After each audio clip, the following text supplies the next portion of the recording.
About a month ago, Caesar Act, Syria Civilian Protection Act, went into effect. The law aspires to achieve justice for the victims of the Syrian regime crimes. It also promotes accountability for the regime's atrocities as described by the US.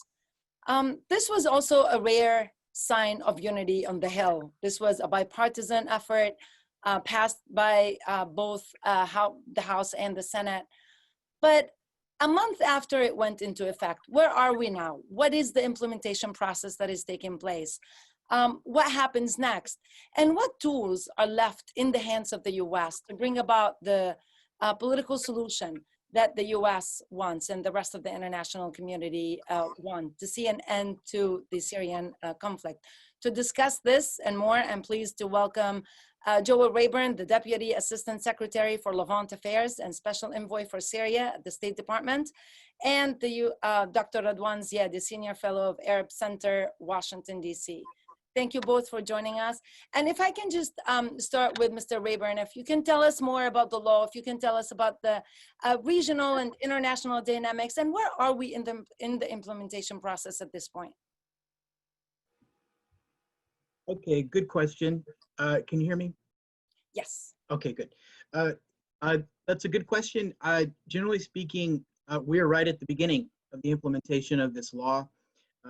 Secretary Pompeo on June 17th, when the US government rolled out the first set of sanctions under Caesar, we call them tranches. So when the first tranche of sanctions was released on June 17th, Secretary Pompeo's statement said that this would just be the first continuing campaign of sanctions. There would be tranche after tranche until the Assad regime meets the conditions in the Caesar law, and also until the Assad regime participates in the implementation of the UN Security Council Resolution 2254.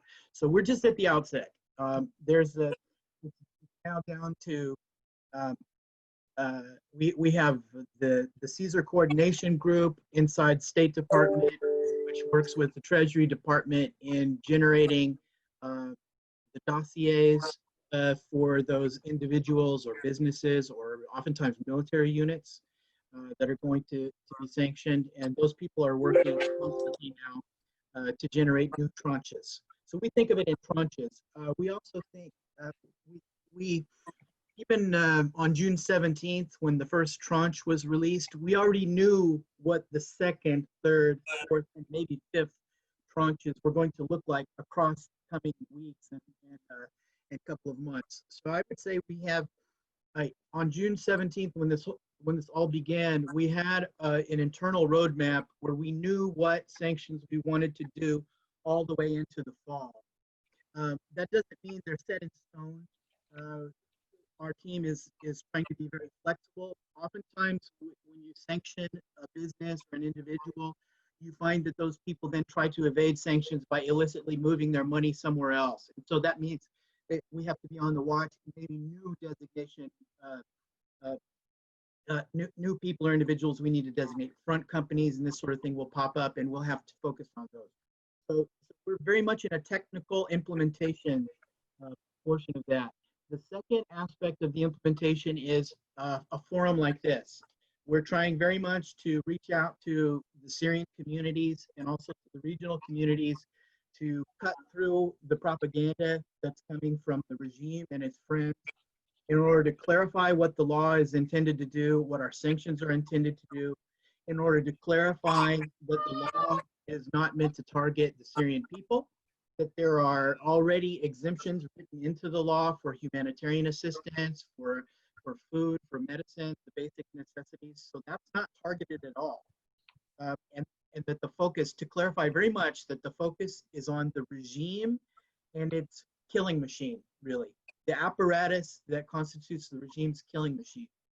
The third aspect of the implementation is something that actually was going on for several months before the release of the first tranche of sanctions, and that is engaging with other countries in the region, with business communities in the region, to try to explain to them the dangers of doing business with the Syrian regime or associates of the Syrian regime, the danger of facilitating financial transactions for the Syrian regime, and to make very clear to our friends and our partners in the region that we do not want, we want to make sure they're fully informed about the technicalities of the law, all the things that are prohibited by the law, all the things that are admissible under the law, so that they don't get crosswise inadvertently with the law and force us into a position where we're having to sanction our friends instead of the Assad regime.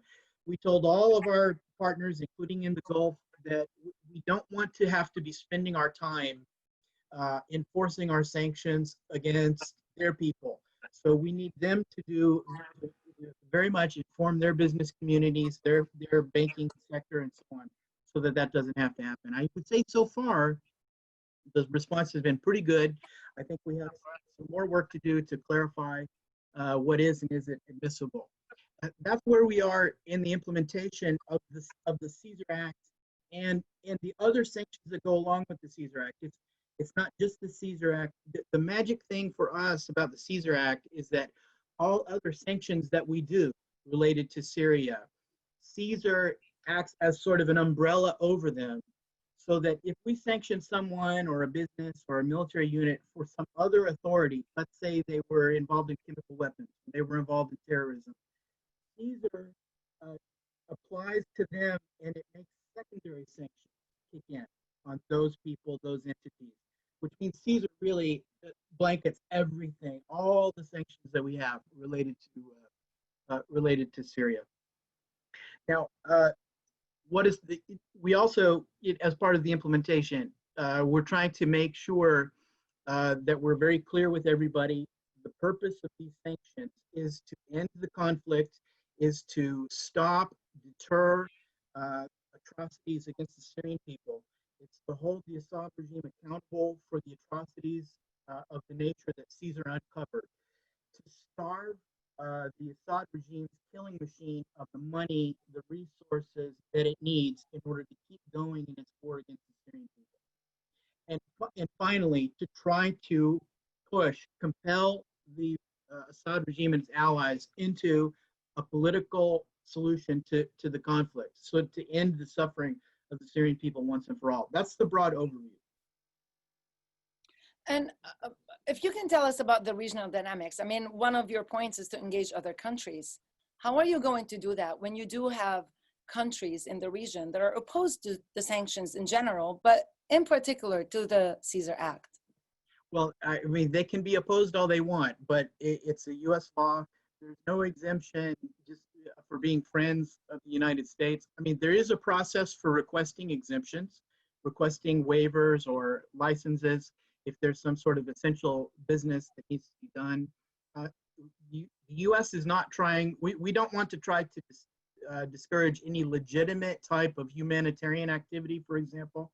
We want for humanitarian NGOs to be able to have bank accounts so that they can conduct their operations and pay their people, that sort of thing. We're not trying to sideline any of that. Sometimes we will have to clarify that and issue a license so that banks can be comfortable with, I would say, humanitarian NGOs in particular, or the international NGOs like World Food Program, World Health Organization, and so on. But just to stress that we've made very clear to all of the regional parties that the law is the law.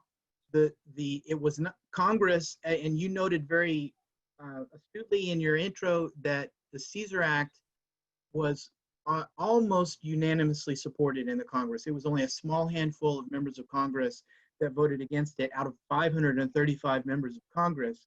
So this represents the Caesar Act and the policy of having economic and political pressure against the Assad regime for the purposes of ending the conflict, protecting the Syrian people.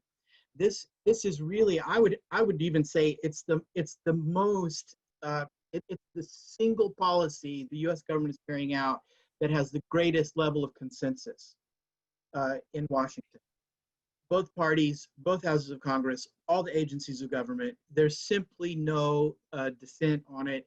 Everyone agrees that this has to be done. And so for us to be asked to give, say, broad exemptions or look the other way because our friends want to have a different policy, we would be violating the spirit, the intent of Congress in passing that law. And that's not something that the Trump administration is going to do. So we've made that very clear to our regional partners and allies. Before I turn to Dr. Ziadeh, I have a million questions, but if I just ask one more question about Caesar, are we looking at a summer of Caesars, as one State Department official once said? But also, is that all the U.S. have at this point? Is that all the U.S. have at this point? More Caesars, more acts, more sanctions to force the parties to do what will eventually be a roadmap for a political solution? No, I mean, the Caesar Act is not a magic wand. It's not, the Caesar Act, it can't work by itself. Economic pressure can't work by itself. There has to be pressure in a whole lot of other areas. So the way we look at it is there's political pressure, both from inside the Syrian population and outside. There's diplomatic pressure. In other words, there's isolation of the Assad regime and its allies. There's essentially the actions in the UN, in the OPCW, elsewhere in the international community that essentially have made the Assad regime an international pariah. There is military pressure against the Assad regime. The U.S. doesn't really, that's not our military mission, but others have that military mission, and we certainly are watching that as we are doing the rest of the pressure. So I would say we think of it as holistic pressure. There's economic pressure, political pressure, diplomatic pressure, military pressure, all on the Assad regime in a, we tried to make it as coordinated a set of pressures as possible, designed to force them onto the path of 2254 so that the conflict can be brought to a peaceful end. If I can turn to Dr. Ziadeh, if you can tell us your take on Caesar law, but also take us into what's happening in Syria now that there are elections.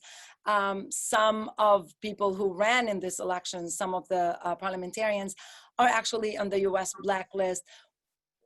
Can you take us into what's happening in Syria and the impact of the Caesar Act on the people of Syria? Thank you, Reema, and thank you for Ambassador Joel. I just need to emphasize a point mentioned by him about the coordination efforts, not only by the Congress, where the Republicans and the Democrats support the law, but also the State Department.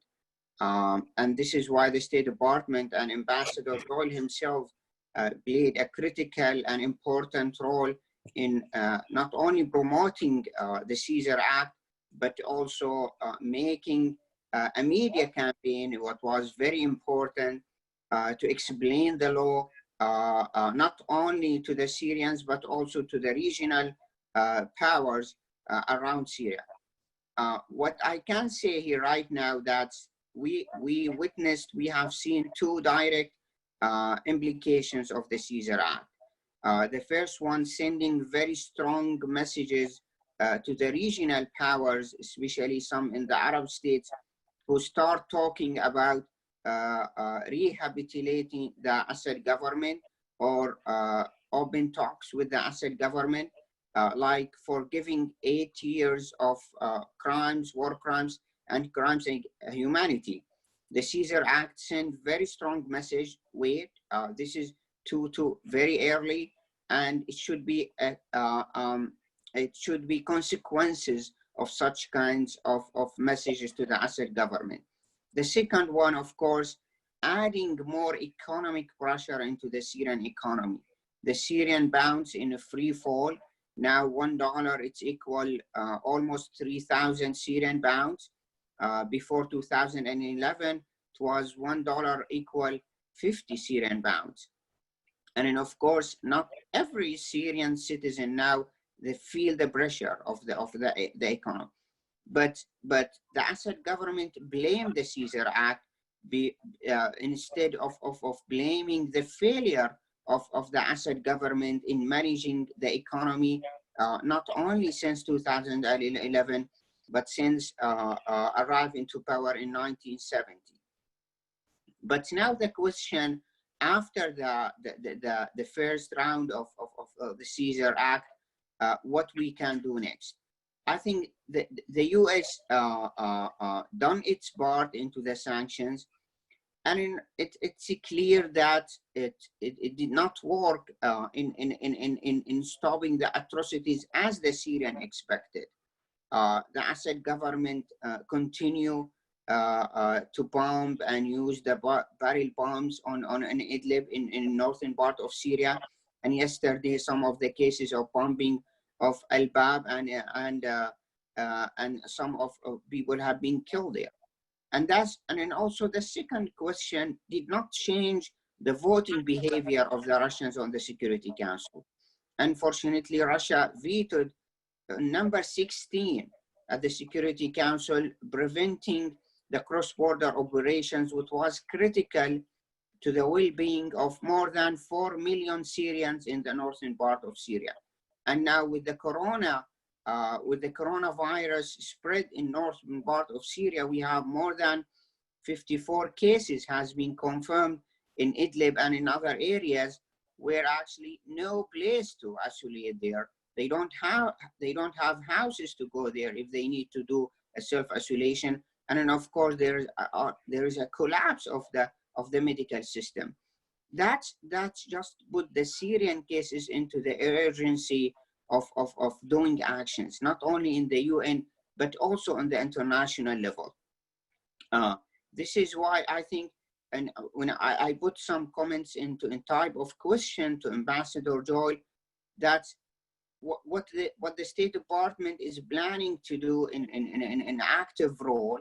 Now the UN called for the Geneva talks next month with the very limited expectations from the Syrians and other parties to reach any level of agreement or any of tangible negotiations can end the conflict.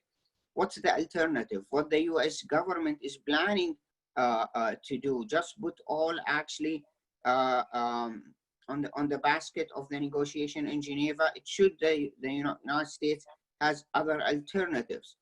And then also the second questions, we've seen that the US government played an active role in 2013 and 14 in delegitimizing the Syrian government, where a lot of the Syrian embassies has been closed around the world, but also trying to promote the Syrian opposition as alternative to the Syrian government.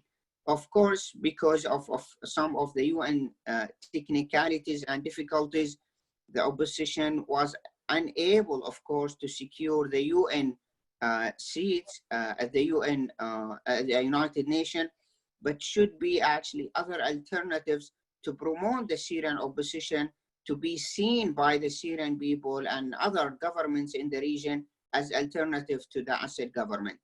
Now, because, and this hope has been risen because after the Caesar Act and the leading role of the US in this regard. Attendees also, people who are watching us can submit their questions, and I will take the questions away to our speakers. But until we get that, I wanted to ask you about the regional impact of enacting Caesar Act. In addition to the questions also asked by Dr. Radwan, Lebanon's economy is tied to that of Syria. And we've seen that Lebanon had started paying a price for the new sanctions. Is that a price you're willing to let Lebanon pay at this point? And does that empower Syria in Lebanon, Syria's allies in Lebanon? I don't see Lebanon paying a price for sanctions against the Assad regime. I mean, let's be honest, the Assad regime has been like a parasite sucking out of the Lebanese economy and Lebanese financial system for a long time. There's really not any benefit to the Lebanese in that economic relationship. It's all sort of one way that the Assad regime has been milking the economy, and particularly the financial system in Beirut, for years and years. One of the reasons that the Lebanese lira has collapsed in value is because the scarcity of dollars in Beirut has been partly created by the fact that the Assad regime and the Iranians got desperate and were sucking so many dollars out of Lebanon by hook or by crook that it created a shortage for the Lebanese themselves. So I don't see that the Lebanese it's not that they would benefit from the absence of sanctions with Syria. I mean, if anything, the Lebanese should be happy that there's this pressure on the Assad regime. I mean, do they really want the Assad regime to come back to Beirut, where they were, 15 years ago, and really by stealth a couple of years after that, where Lebanese politicians just get assassinated whenever Bashar al-Assad feels like it, whenever he feels that a Lebanese leader crosses the line. Look at the people that on the Lebanese side that the Assad regime has assassinated over the years. They assassinated the prime minister of Lebanon. He wasn't serving at the time, but he was the prime minister of Lebanon. They probably had a hand in the assassination of the designated commander of the Lebanese army in 2008, and on and on and on. We can point, if a journalist prints something in the past against the Assad regime and its friends in Lebanon, they can wind up dead. Their car can wind up blown up. Former finance minister who wasn't harmful to anybody can wind up blown up. So I don't think the Lebanese have any interest at all in the relaxation of the pressure on the Assad regime. So that's what I would say about that. Now, having said that, everyone's concerned about the absolute economic meltdown in Lebanon, and that's one of the reasons why we really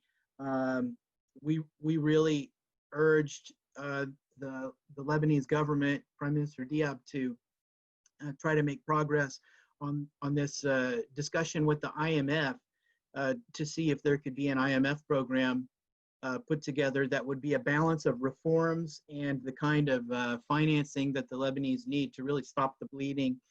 There have to be urgent reforms in Lebanese public finance management, just because of the hemorrhaging of debt and so on. So the Lebanese economy, though, is not, sanctions on the Assad regime is not going to be decisive. If anything, if there can be enforcement against the smuggling of, we get reports all the time of the smuggling of dollars, the smuggling of fuel, the smuggling of other commodities by the Assad regime's friends from the ports in Lebanon straight over into Syria. Some of that is legitimate activity from the humanitarian assistance community. Some of it is not. Let's be honest. I think we all recognize that. The Lebanese, the Lebanese economy, the Lebanese population would benefit from tighter enforcement of the sanctions against the Assad regime, not looser. And before I ask another question, I wanted to just remind the viewers, the participants, the attendees, that you can type your questions into the chat box and I will ask the questions to the panelists. We can't talk about Syria without talking about Russia and Iran and their influence in Syria. What are you hoping will be achieved by enacting Caesar Act? Do you think this will limit the presence and influence? What do you want from both Syria and Iran Russia and Iran in Syria? And this question I also want to ask Dr. Radwan once you're done, Mr. Rayburn. Yeah, simply put, what we want to see is the Iranian regime military and their militia proxies exit Syria. They need to go.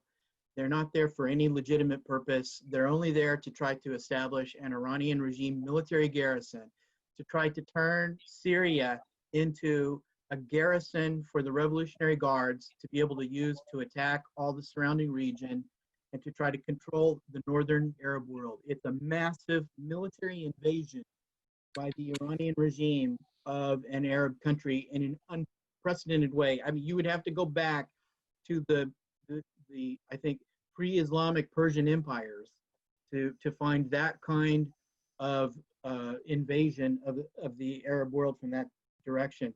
So they have to go. Secondly, on Russia, look, what we've urged the Russians to do is to leave aside, to depart from the policy of the Assad regime seeking a military solution to the conflict. The quest for a military solution is futile, and because you can't have a military solution to a conflict whose causes are political. You have to have a political solution. Not only that, the quest for a military solution just deepens the suffering and the atrocities carried out against the Syrian people. So it's got to stop.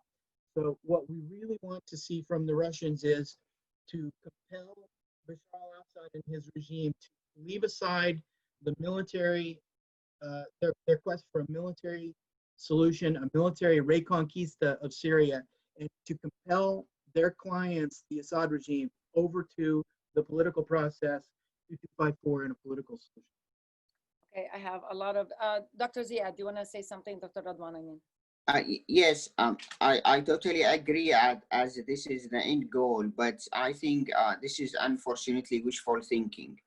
In 2016, as a response to the Geneva talks, Turkey, Russia, and Iran decided to establish something called the Astana talks, which it's been at least 9 different rounds of negotiations in Astana and in Moscow. That create a momentum, or at least we've seen a momentum that Iran and Russia, at the end, they are interested to end the conflict in Syria, and they seeing the price of the civilian they are paying in Syria. But unfortunately, this Astana track was a sideshow. There was no interest in both Iran and Russia to end the conflict. Rather than actually, they complicate the issues. They control Aleppo and Eastern Ghouta and in other areas by the use of the military power of Iran and Russia. Why they talking that they only interested in the political solution? That's contradict. Their actions on the ground contradict exactly their statements. And this is why the Syrians, who are the victims of both Iran and Russia, they lost they lost, and in both actually they have no credibility among the Syrians to reach or to implement what they are saying in statements. This is why I think we should saying here that Iran has an end game in Syria right now to repeat what they have done in Lebanon, what they have done in other countries, to use Syria as a proxy, despite of the different demographies of the Syrian people in comparing to other countries. But they have very strong agenda, and they use the last election fake election held in Syria 2 days ago to promote some of the candidates who are part of the Iranian militias in Deir ez-Zor, and in Aleppo. And this is, I see that as a very alarming signs of over control of the political system in Syria from Iran. Mr. Rayburn, I have a lot of questions coming in, so I'm gonna shoot them away, try to group them as much as possible. Question about the impact of the Caesar Act. Since Caesar law, this is from Muhammad Nadah. Since Caesar law aims at depriving the Assad regime from receiving funds, why would it not stop feeding it with big charges from Syrian immigrants and refugees who were forced to renew their passports? Concerned countries should stop forcing Syrians to renew passports and should accept the passports even if their dates expire.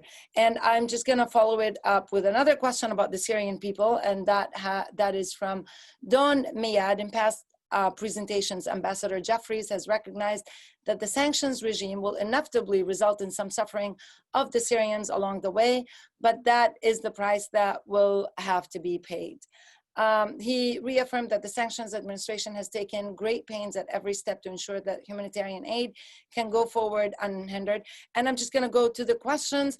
Does the administration or is the administration aware of the extent of the suffering? And the goal of the sanctions seems to be to put pressure on the Syrian government to either resign or modify their policies. Are there any indications of any success in that regard? And does the US administration realize in the eyes of most Syrian people, the responsibility of the increasing suffering lies with the Syrian government, but with not just with the Syrian government, but with those imposing the sanctions, i.e. the US? And one more in this family of questions: how can you assure that the sanctions will not send Syrian people into worse poverty? This is from Reema Abuhamdieh. How exactly will the sanctions be strictly targeted, or will strictly target the regime? Okay, a lot of questions. I know. I think a lot. So, first question about the way in which the regime uses the renewal of passports, so passport fees and so on, as a way to generate cash.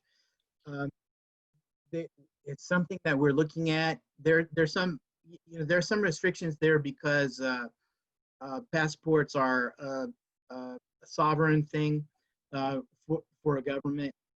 But we are looking at it. We're looking to see if there's something to do to mitigate that. I understand. I know that even from dealing with our friends in the opposition, it's the insanity of having to renew a passport every 6 months and be really extorted a large renewal and processing fee, extorted and so on. And it's just a way of shaking down the diaspora to get more cash. I understand that. Secondly, about Ambassador Jeffrey's comments, I haven't seen that specific comment. Of course, I talk to Ambassador Jeffrey almost every hour, so I'm familiar with his thinking. It's exactly like mine. I think overwhelmingly, you look, the overwhelming cause of the suffering of the Syrian people is Bashar al-Assad and his regime. They're the ones who have created all of this this suffering. If you look at it from April 2019, they made a decision to open up this massive attack, this massive military offensive against Idlib, which wound up being defeated in February and March of this year. And if you look at, we did an internal estimate of how much it cost the regime, both in direct costs and opportunity costs, to carry out that attack against Idlib. It runs into at least the hundreds of millions of dollars that it cost them for the fuel, the rations, the ammunition, the salaries, the martyrs payments, the having to pay for the replacement of destroyed equipment, and so on.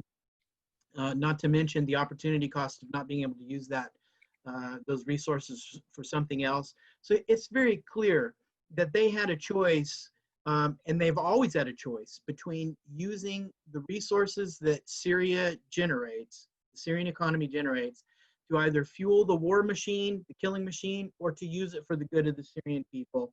And they've chosen to use it to fuel the war machine at every step. So they're responsible for the suffering taking place.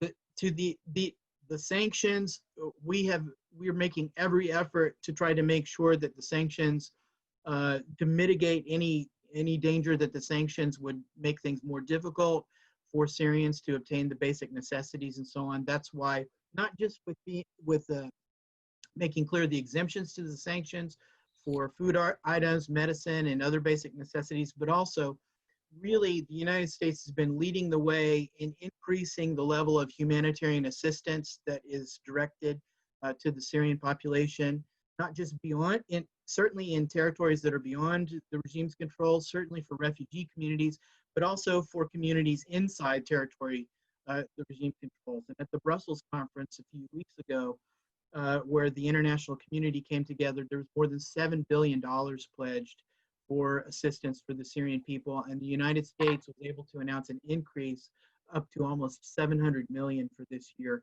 in the humanitarian assistance that we will render. We have been the single largest donor for humanitarian assistance for the Syrian people. So certainly, there's no way to blame the United States for the suffering of the Syrian people. Do we think that this is going to modify the regime's policies? It's early days yet on the Caesar Act and this really intense campaign of economic pressure. So we certainly didn't expect, a capitulation in Damascus the following day after the launch of. So we look at it more as it's going to be a steady drumbeat of pressure as we issue tranche after tranche. Partly that's our bandwidth. The sanctions takes a lot of bureaucratic process to get across, but it partly represents that we consider this to be something that's going to accumulate over time. It's going to take a few months for the pressure really to continue to build and build and build, and that how do we make sure, I think the last question was, how do we ensure we can precisely focus our sanctions? These aren't sectoral sanctions, really. Not so, for example, just take whole sectors of the economy off. Certainly, we will focus on certain sanctions like energy, like the military, industrial sector, military aviation, and things like this, reconstruction, finance. Those are sectors that we're certainly focusing on. But every one of the specific designations we do is pointed at an individual or a business or a military unit or an organization of the government. It's not, these aren't just sort of a blunt instrument. So we have a process, we're constantly gathering information. We are getting a lot of tips now from the Syrian people, for example, on illicit financial activity or illicit trade that the Assad regime associates are suspected of. So we build our dossiers around that. We build our dossiers around very precise information, as precise as we can make it. I have a lot of questions. I'm going to ask them as quickly as possible, and maybe we can get short answers so we can get in as many questions as possible. Question from Dr. Ahmad Harb of ACW. Hezbollah does not appear fazed by the Caesar Act. It is bragging that illegal roads across Lebanon-Syria border have been paved instead of remaining dirt roads. In other words, it does not care. What do you think can be done about Hezbollah's violations of the act? And I'll get your answer on that, and then we'll move on to other questions. Well, Hezbollah, first of all, Hezbollah talks a good game. If you think about it, Hezbollah is never scared of anything. I mean, we know that the majority of that is bluster. We don't pay too much attention to their rhetoric. In fact, the Caesar Act, the sanctions against Iran, we know that those have disrupted the illicit systems, networks that Hezbollah uses to generate cash. We all know Hezbollah is in a financial crunch. We know that that's not a figment of everybody's imagination, no matter what they say. But also, it's not just Hezbollah that should be concerned. It should be Hezbollah's friends, those who maybe in the past have been able to have an association with Hezbollah or an association with the Assad regime or Hezbollah on the Assad regime's behalf, and also continue to operate normally. Those are the people, those are the businesses that need to take care. And we know for a fact that there's a great deal of concern about those people who in the past have been used to being able to have both ways. To have a relationship with the Assad regime, with Hezbollah on the one hand, and be able to operate freely in the international financial system on the other hand, those days are over. They're going to have to make a choice. If they want to be all in with Hezbollah and the Assad regime, then they're not going to have access to the dollar. They're not going to have access to the dollarized financial system. They're probably not going to have access to the euro system as well. So they have to make a choice about that. Question about the PAWD and YPG. Have they been granted a waiver under the Caesar law to continue to sell oil to the regime? Okay, the answer is no. The answer also is, though, that the focus of the sanctions that we've done so far has been on the regime itself, and also the focus for for those territories that are beyond regime control, we are not trying to harm legitimate economic activity and commercial activity in those areas. Our focus is on what the regime has been doing to generate cash at its core. Question from George Salim. Can Joel tell us what the timetable is for trenches 2 through 5? Will there be more this summer, or will it run through the fall? There will be more this summer. I can't disclose, you know, the exact timeline. All I can tell you is that it's planned out, and we'll be doing them at regular intervals. And yes, there will be more this summer. We already know that we will be continuing into the fall. To be honest with you, these tranches will continue indefinitely. We just know for sure who we are leaning towards sanctioning in the tranches going into the fall.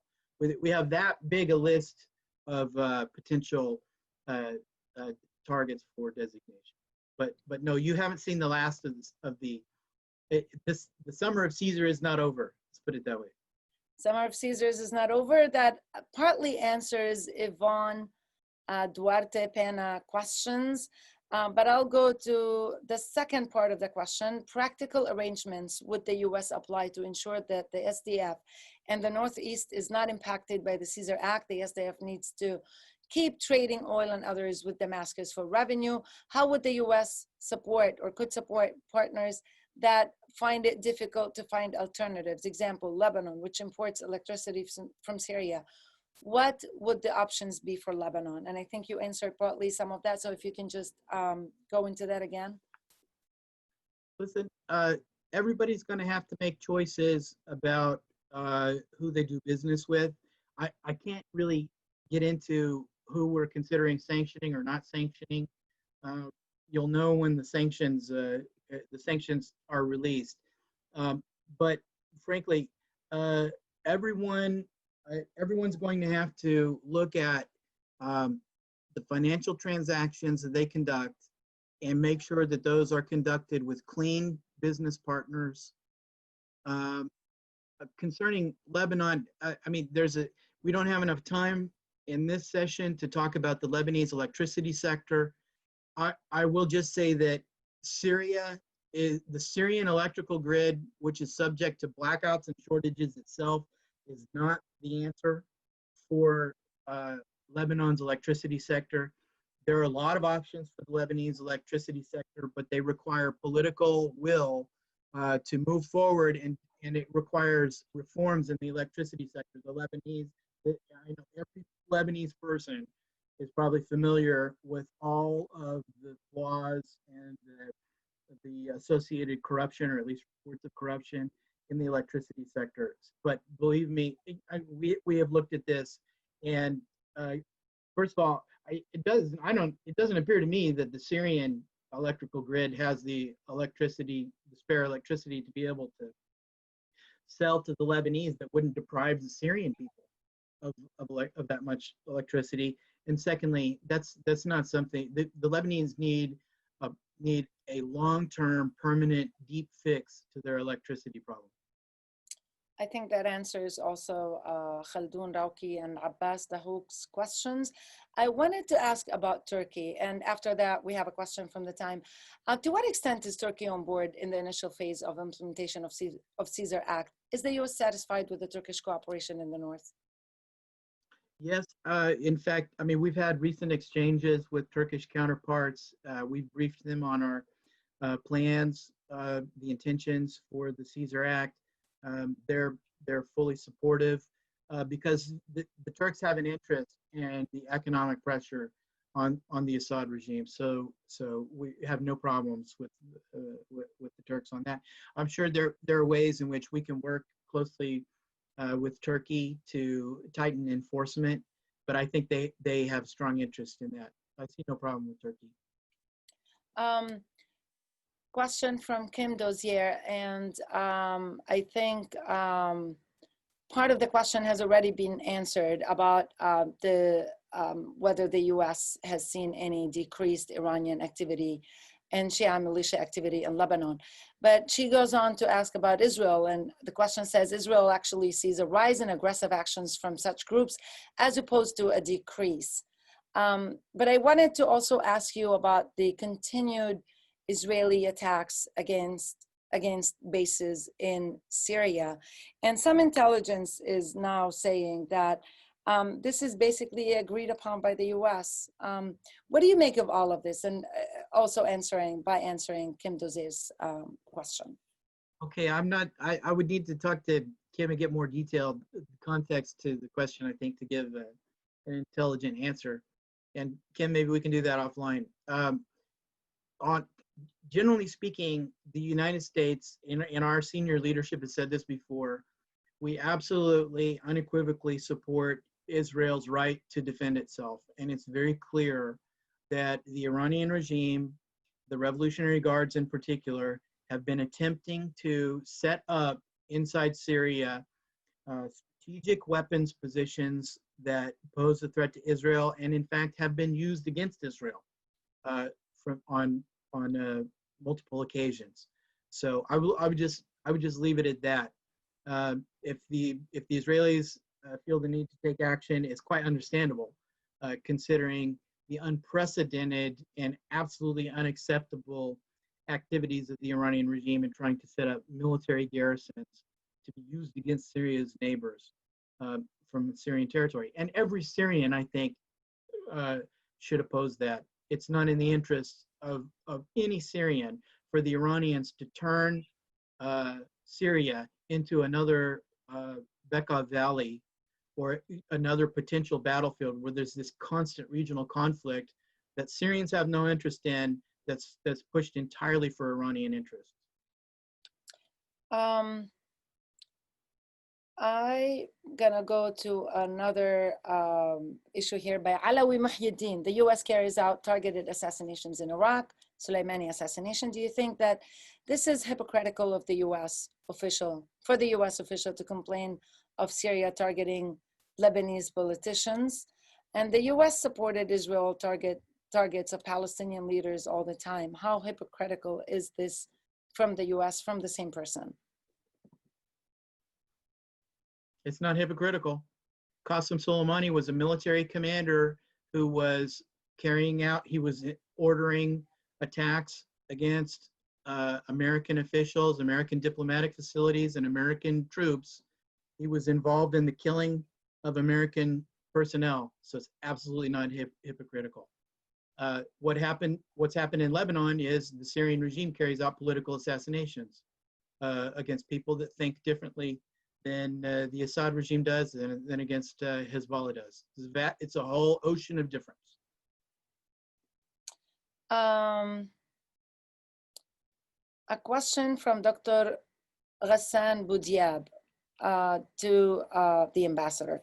Shall there be sanctions or sanctions toward the historical puppets of Assad regime who made their positions and illegal fortunes by using the Syrian regime power? I mean, figures such as the Speaker of the Parliament, and I'm reading verbatim, since more than 30 years,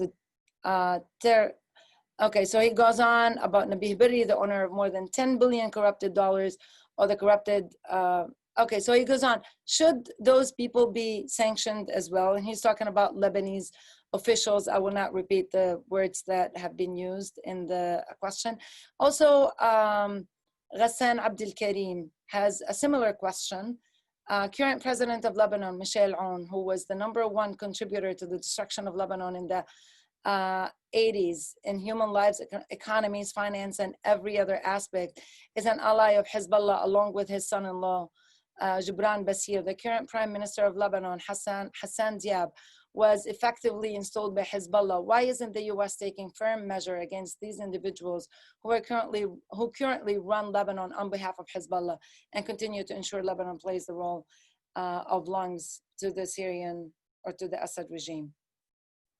Okay, those are separate questions from the Caesar Act, for sure. And I think we all hope that that in Lebanon there should be respect for the Caesar Act and its provisions, and we are making very clear to our Lebanese partners the kind of activity that they need to avoid doing so as not to fall afoul of the Caesar Act and to force us to have to impose those kind of sanctions on them. And I know you do need to go, but I just wanted to ask one more question, and I think it's on a lot of minds of a lot of people. What, if any, is the benefit to the US of involvement within Syria? That's by a question from Alexander Carroll. But I'm gonna